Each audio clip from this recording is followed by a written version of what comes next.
Terima kasih saudara, Anda masih bersama kami di Kompas Petang, saya Cynthia Rompas. Komisi untuk Orang Hilang dan Korban Tindak Kekerasan Kontras menyebut adanya upaya teror orang tak dikenal terkait advokasi yang dilakukan atas upaya revisi Undang-Undang TNI. Hal ini disampaikan Kepala Divisi Hukum Kontras Andri Yunus yang menyebut kantornya didatangi orang tak dikenal. Dalam beberapa hari terakhir ini, Kontras menduga tindakan ini dilakukan sebagai upaya teror yang dilakukan pihak tertentu atas kerja-kerja aktivis Kontras dalam mengawal upaya revisi Undang-Undang TNI.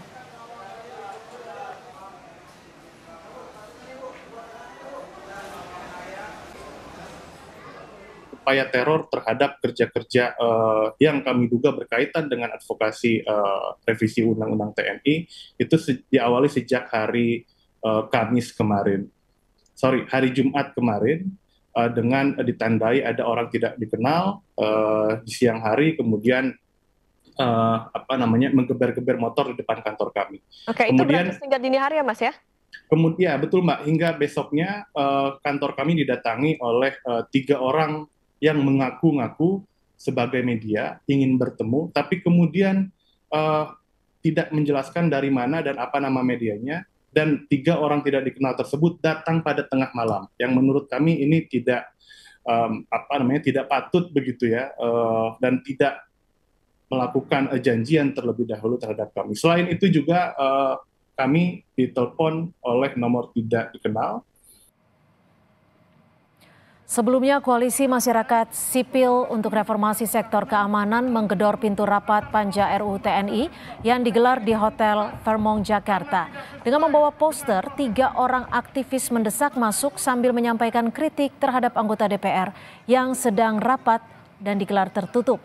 3 orang aktivis yang tergabung dalam Koalisi Masyarakat Sipil untuk Sektor Keamanan mendesak masuk ke dalam ruang Ruby 1 dan 2 Hotel Fairmont, Jakarta.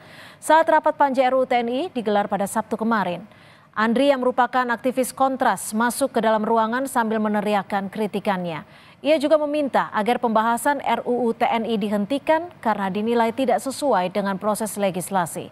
Andri juga menyatakan secara substansi RUU TNI bisa kembali mengaktifkan dui fungsi militer. Sektor keamanan, pemerhati di bidang pertahanan, kami menuntut agar proses pembahasan. Ketua Komisi 1 DPR RI, Utut Adianto menjelaskan, rapat panitia kerja dilaksanakan setelah Komisi 1 menggelar rapat dengan Panglima TNI. Menurutnya, rapat panja dilakukan untuk membahas tiap pasal yang telah diusulkan DPR ataupun pemerintah. Utut menyebut dalam panja hanya dibahas 3 klaster, yakni kedudukan Kemhan dan TNI, lingkup baru bagi TNI aktif, serta usia prajurit.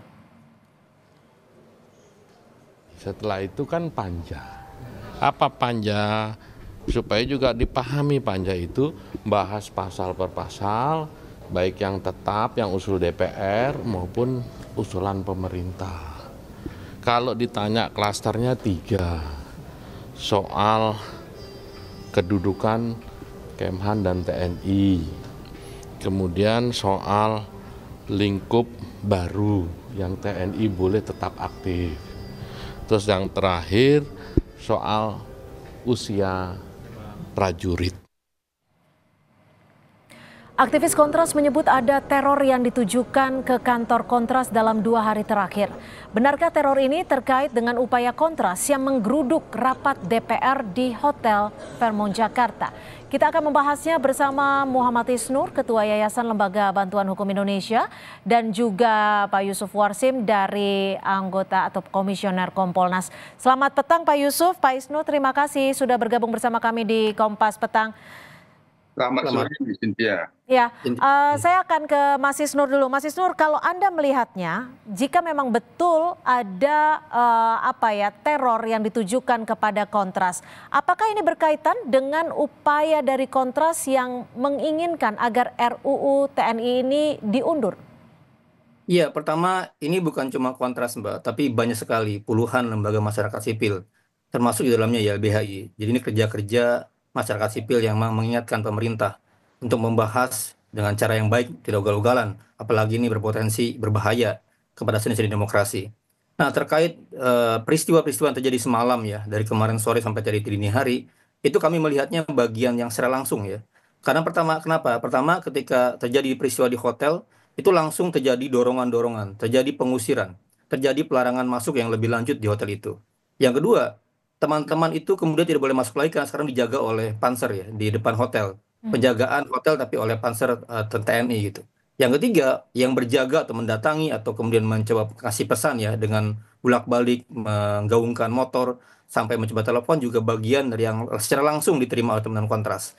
Jadi kita melihat ini adalah bagian dari coba-coba teror secara langsung yang berhubungan dengan suara yang dilakukan oleh teman-teman Kontras. Karena Andri adalah aktivis Kontras, Andri adalah wakil ketua Kontras. Jadi kami melihat secara langsung ya. Dan bukan hanya ya kali ini serangan-serangan atau ancaman ke Kontras dan masyarakat sipil bukan hanya terjadi sekali, tapi sering, Mbak. Sejak tahun 98 dulu ketika Kontras zaman Munir ya, memperbaiki banyak undang-undang termasuk undang TNI, mendorong pelarangan basis TNI, membongkar misalnya operasi Mawar ya oleh para penculik terhadap aktivis. Itu juga serangannya banyak, brutal. Dan itu berhubungan langsung dengan kerja-kerja Kontras sebagai lembaga masyarakat sipil yang mencoba mengkritik pemerintah dan DPR. Tapi saya coba ingin mengkonfirmasi, apakah upaya teror yang dihadapi Kontras ini sudah dilaporkan kepada kepolisian? Belum, Mbak, belum. Kita sedang konsolidasi dan besok akan berbicara dengan mereka.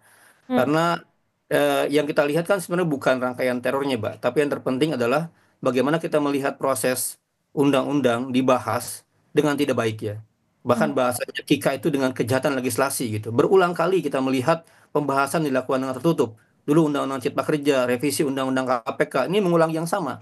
Kita melihat bagaimana proses yang harusnya terbuka, partisipatif ya, berhati-hati, mendengarkan semua pihak dilakukan dengan tertutup. Apalagi ada bahasa-bahasa misalnya ini anggarannya dari mana gitu ya. Di tengah orang-orang sedang melakukan efisiensi, semua lembaga negara tidak bisa beraktivitas, Kompolnas tidak bisa ke daerah, tidak bisa di hotel-hotel gitu. Nah sekarang malah DPR membahas di hotel yang sangat mewah, bahkan ngebut sampai malam hari libur gitu. Jelas ini menyakiti rasa hati, rasa keadilan masyarakat luas gitu. Pak Yusuf, bagaimana kalau dari Kompolnas melihat apa yang terjadi saat ini? Dan apakah dari Kompolnas akan ikut membantu untuk mengawasi jika memang laporan akan masuk ke kepolisian terkait dengan teror ini? Ya baik, terima kasih Cynthia. Jadi kami ada memantau pemberitaan yang sebagaimana yang disampaikan teman-teman Kontras dan tadi juga disampaikan oleh Mas Isnur. Kalau memang itu ada indikasi dirasakan teror, tentu sepatutnya kita tegakkan negara hukum. Dibuat laporan ke kepolisian dan itu tentu nanti akan kami pantau dan kawal proses itu. Sejauh ini kami belum mendapatkan informasi apakah memang benar sudah ada laporan atau belum.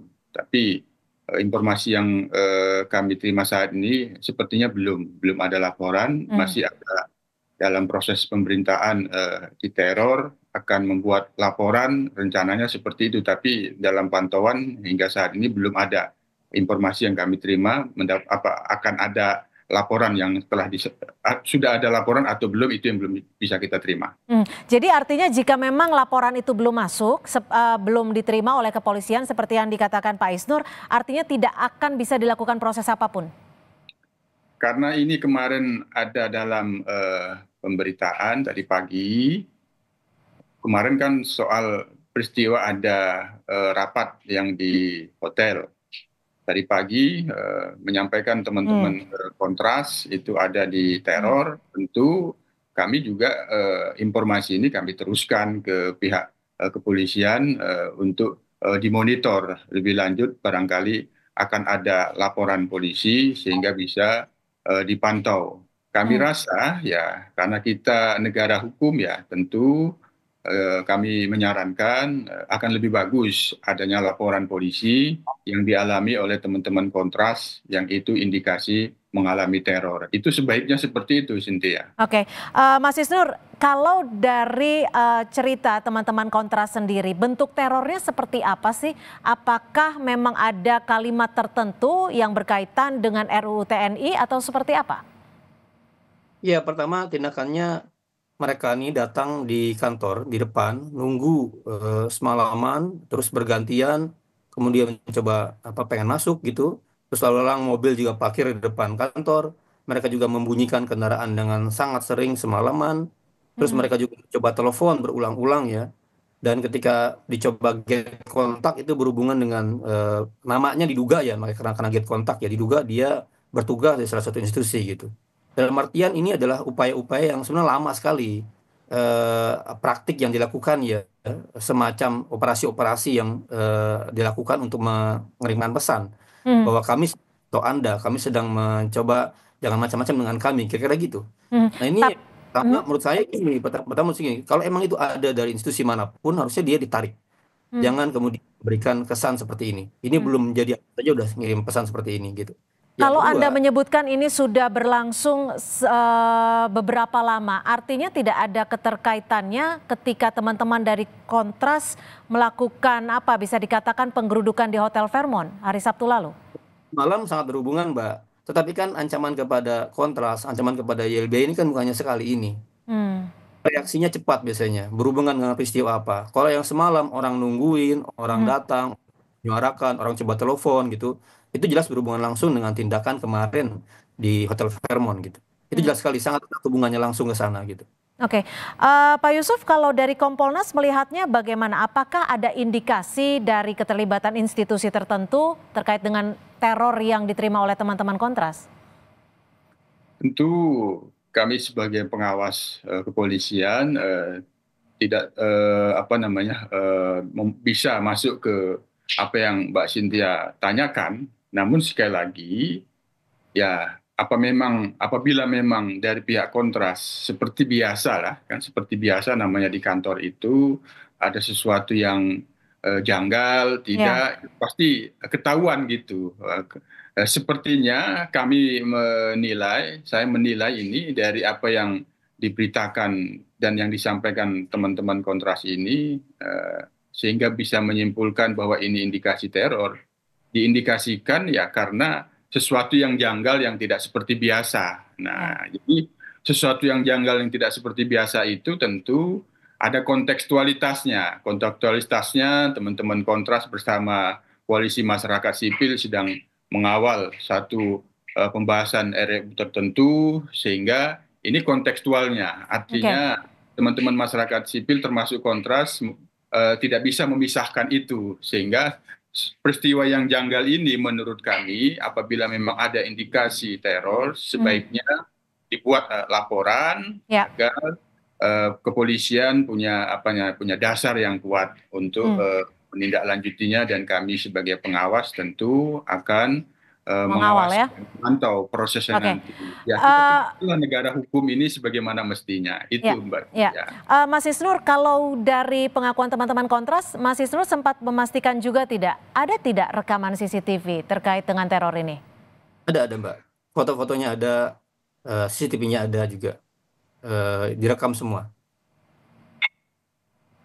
Lalu akankah melakukan ataupun memberikan laporan kepada pihak instansi berwajib? Ya, kami sedang berkoordinasi dengan teman-teman ya. Karena kan kita jangan juga sampai kehilangan pokok utama masalahnya gitu.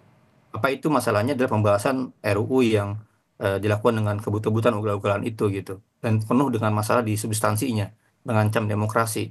Nah, itu sendiri juga masalah gitu. Karena bagi kita ketika ada wakil rakyat, ada orang yang digaji oleh rakyat, ada lembaga demokrasi yang melakukan tindakan-tindakan juga itu sebuah keliruan yang harus juga diproses, dilaporkan dan lain-lain gitu. Nah, ini kan peristiwa yang harus kita pandang secara komprehensif. Tidak hanya serangan atau ancaman ke Kontrasnya. Nah, kita juga tetap fokus pada masalah intinya dengan tetap harus menjaga keamanan, tetap menjaga juga keamanan dari teman-teman Kontras.